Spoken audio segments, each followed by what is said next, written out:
Well guys, it turns out that my first video was not enough to debunk all of the myths going around about cats. So you know what time it is? It's time for me to make one video debunking as many myths as I can. Myth number 1, cats can drop from any height and be able to land on their feet. This one is absolutely not true. The ability of a cat to flip on their feet depends on two things: the height that they are dropped from and their reflex speed. As a result of this, there is no one singular height that means that they will or will not be able to have this reflex in time. However, the fact still stands that cats that fall from shorter heights are more likely to be injured than cats that fall from larger heights. This is why I generally don't recommend that people drop their cats as a joke. Even though it can kind of be something that's a little funny and cool to see that reflex happen, it's not always a guarantee that they're going to be able to have that reflex in time. So at the end of the day, you really don't want to risk getting your cat hurt if you can help it. Myth number 2, cats cannot be trained. This is the piece of misinformation about cats that annoys me the most.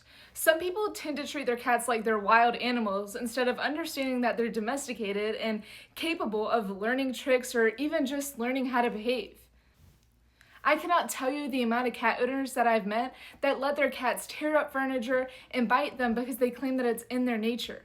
While it's important to let someone's pets live a little bit, training is also a necessity for both your health and your animals. An example of this is leash training one's cat.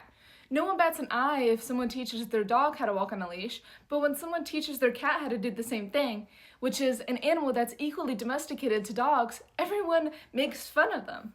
Of course, leash training a cat seems silly, but that's just because it's not normalized to train one's cat.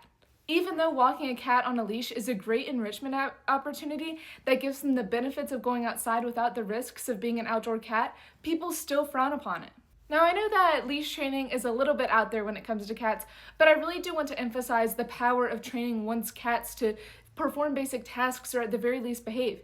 It is proven to be able to increase one's bond with their cat. It is also very helpful overall when it comes to both your and your cat's physical and mental health. Myth number 3 is that there's no harm in giving your cat table scraps. This one admittedly took me a while to really understand. After all, I am definitely one to give my dog some table scraps whenever I know what I'm giving them is good for them. However, the same doesn't really apply to cats. While gaining or losing a few pounds here and there doesn't really matter for bigger dogs, that can lead to really big health complications for your cat.